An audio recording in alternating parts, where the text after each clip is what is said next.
Bismillahirrahmanirrahim.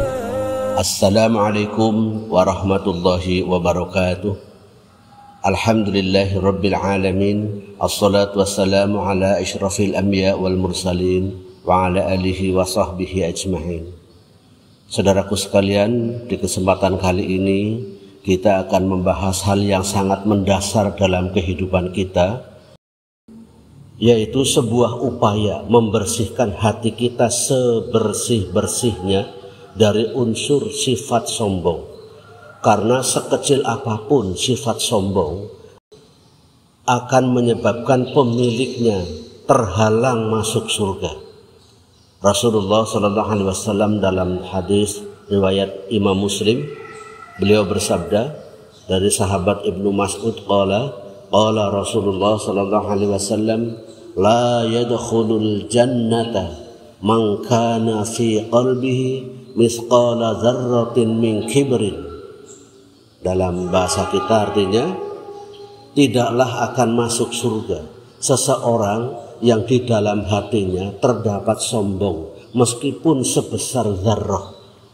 Dzarrah ini nama sebuah biji yang sangat kecil. Kalau di sana disebutnya biji sawi, mungkin di tempat kita biji bayam atau biji cabai dan lain sebagainya. Kesombongan sekecil itu pun kalau ada dalam diri seseorang, orang ini akan terhalang masuk surga. Dalam kisah ilustrasi, ada seorang ustadz berkunjung ke rumah temannya yang kebetulan juga seorang kiai di sebuah masjid. Sahabat ini sangat terkejut saat melihat sang kiai ini sedang membersihkan kamar mandi dan bertanya, "Wahai saudaraku, apa yang Anda lakukan dengan membersihkan kamar mandi ini?" Maka sang kiai ini menjawab sambil tersenyum, "Tadi saya kedatangan seorang tamu dan dia minta nasihat kepadaku. Saya pun memberi nasihat beberapa hal dan semoga bermanfaat. Tapi setelah tamu itu pergi, saya tiba-tiba merasa hebat, merasa pintar, merasa dibutuhkan orang. Saya berpikir dan merenung itu adalah sebuah kesombongan. Maka saya melakukan ini untuk membersihkan dosa-dosa saya dari kesombongan tadi." Sombong adalah penyakit hati yang sering muncul dari setiap manusia. Siapa saja, apakah dia orang awam, apakah dia orang pintar, apakah dia orang alim, sombong bisa saja hinggap di hati mereka. Bahkan di kalangan para khatib pun mungkin bisa sombong ini muncul. Karena sombong sebenarnya bertingkat-tingkat. Diawali sombong yang paling rendah, yaitu sombong karena faktor materi, di mana dia merasa lebih kaya, lebih berkuasa, lebih tinggi jabatannya, lebih rupawan mungkin, atau lebih terhormat daripada orang lain. Ini berpotensi menyebabkan seseorang berlaku sombong. Sombong level kedua ini adalah faktor intelektual, kecerdasan atau ilmu.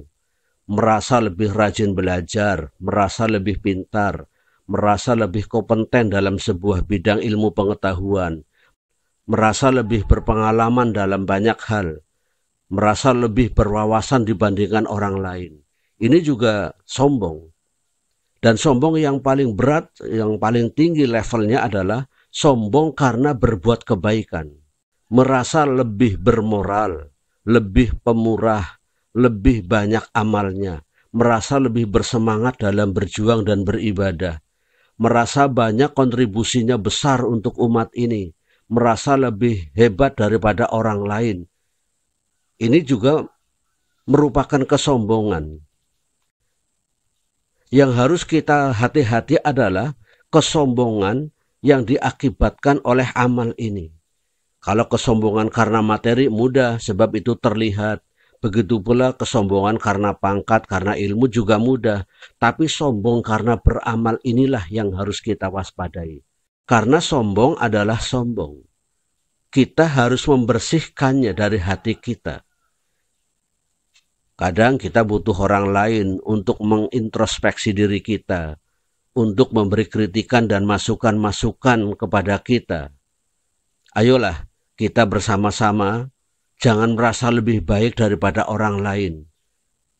Yang kita lakukan semua atas izin dan pertolongan Allah, supaya kita banyak bersyukur, supaya kita merasa itu adalah anugerah dari Allah atas pengertian, kesempatan, dan dimampukan oleh Allah untuk berbuat kebaikan. Kesombongan hanya akan membawa kita kepada kehinaan diri di hadapan Allah dan akan jatuh martabatnya di hadapan Allah. Akhirnya muncul sebuah pertanyaan, mengapa orang yang beramal baik kalau di hatinya masih ada sombong meskipun kecil? Oleh Nabi dinyatakan tidak masuk surga, sebab orang yang sombong tidak taat kepada Allah, tidak beribadah kepada Allah, amal yang dilakukan hanya untuk membesarkan diri sendiri. Na'udzubillah min dzalik. Tidak perlu sombong karena kaya dan berkedudukan, tapi juga jangan minder karena miskin dan rendah. Kita semua hanyalah tamu di dunia ini. Pada waktunya, semua yang kita miliki akan diambil karena itu semua adalah titipan. Tetap rendah hati seberapapun tinggi kedudukan kita. Tetap percaya diri seberapapun kekurangan kita. Hanya satu kepunyaan kita yang bukan pinjaman, yang akan kita bawa kemana kita pergi, yaitu amal soleh yang dilandasi keikhlasan lillahi ta'ala. Semoga Allah menganugerahkan keikhlasan di hati kita masing-masing, sehingga sekecil apapun amal yang kita lakukan akan membawa kemanfaatan, kebaikan, kebahagiaan, dan keselamatan di dunia sampai di akhirat nanti. Semoga bermanfaat. Wallahu a'lam bishawab. Assalamualaikum warahmatullahi wabarakatuh.